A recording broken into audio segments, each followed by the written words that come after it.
এটা কোনো কাজের কথা নয়। আমরা আলাদা করে কোনো গুরুত্ব দিচ্ছি না। সন্দেশখালীতে যা যা করার পুলিশ প্রশাসন করেছে, এখন হঠাৎ যদি এই সিবিআইয়ের হাতে দেওয়ার একটা হিড়িক তৈরি হয়েছে, হবে। সাধারণ মানুষের কাছে আলাদা করে সিবিআইয়ের কোনো গুরুত্ব নেই। সবাই বুঝে গেছেন কোর্ট থেকে সিবিআই গেলে অভিজিৎ গঙ্গোপাধ্যায়ের ঘটনাই প্রমাণ করে দিচ্ছে কেন কিভাবে সিবিআই হয়, কারা সিবিআই দেন। ফলে এর আলাদা কোনো গুরুত্ব বা প্রভাব কোনোটাই নেই। এই তো সন্দেশখালীতে যাদের বিরুদ্ধে অভিযোগ বলা হতো তাদের রাজ্য পুলিশ গ্রেফতার করেছিল, তাদেরকে কাউকে কাউকে তো এখনও নিজেদের কাস্টডিতেই নেয়নি সিবিআই। তো কিসের তদন্ত হচ্ছে?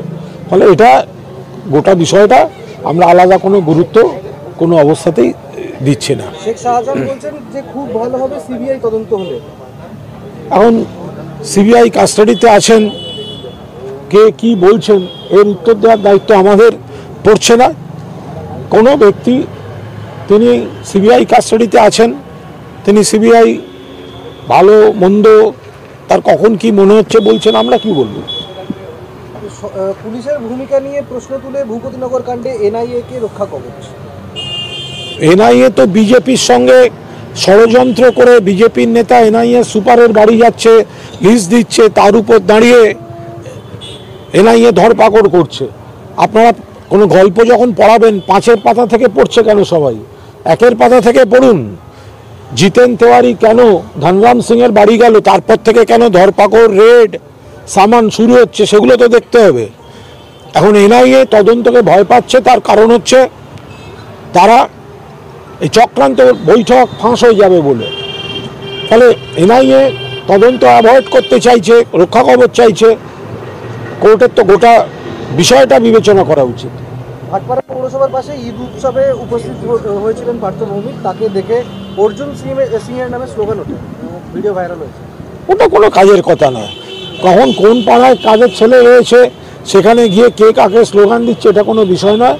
পার্থ ভৌমিককে যারা ভয় পাচ্ছে তারা স্লোগান দিয়েছে। তো পার্থ ভৌমিক একজন প্রার্থী, একজন বিধায়ক, একজন মন্ত্রী, তো তিনি একটা জায়গায় গেছেন, তো হয়েছে। এবার আবার অন্য লোক যদি আবার সেরম খাপে পড়ে যায় তখন দেখ কেমন লাগে হবে। গভীর রাত্রে বিজেপি কর্মীর ঘরে আগুন লাগিয়েছে দুষ্কৃতীরা, অভিযোগের তৃণমূলের দিকে। ঘটনা বিজেপির গোষ্ঠীদ্বন্দ্ব চলছে।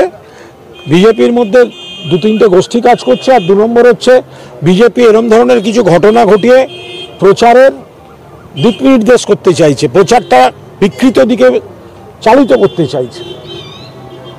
রেড রোডে ঈদের মঞ্চ থেকে মমতা আবার বললেন no NRC, no CAA, no uniform civil code, NRC CAA অভিন্ন দেওয়ানি বিধি আমরা মানব না। মমতা বন্দ্যোপাধ্যায় যা বলেছেন, সাধারণ মানুষ তারা উন্নয়ন নিয়ে সবাই ভালো থাকুন, সব ধর্ম সকলকে সম্মান করে যে যার রীতিনীতি অনুযায়ী থাকুন, সেই কারণেই মমতা বন্দ্যোপাধ্যায় এই কথা বলেছেন। মুখ্যমন্ত্রী হোটেলে যাওয়ার পথে চালসাতে চোর চোর স্লোগান। দেখুন, এটা অত্যন্ত কুরুচিকর। এবার যদি বিজেপির নেতারা আসতে আরম্ভ করে, আর যদি বাংলার মানুষ দেখলেই তাদেরকে চোর চোর বলেন, বাংলার টাকা চুরি করেছে, বাংলার টাকা দিচ্ছে না, তখন তো আবার নানা রকম চোখের জল ফেলা শুরু হবে। তো সুতরাং এমন কিছু করবেন না যেটা নাটক করে প্রচারের জন্য করতে গিয়ে তারপর সেটা বুমেরাং হলে তখন কান্নাকাটি করতে হয়। সিবিআইকে সরাসরি অভিযোগ জানাতে পারবেন সন্দেশখালীর বাসিন্দারা, পোর্টাল তৈরির নির্দেশ হাইকোর্ট। অত্যন্ত বোকা বোকা কথা। সরাসরি অভিযোগ তো সবাই সবসময় জানাতে পেরেছে, তার সঙ্গে পোর্টাল তৈরি, হ্যান তৈরি, ত্যান তৈরি, এগুলো সব একটা প্রচারের কায়দা। এর সঙ্গে নতুন করে অভিযোগ জানাতে পারবেন, পোর্টাল হচ্ছে, এগুলোর কোনো সম্পর্ক নেই।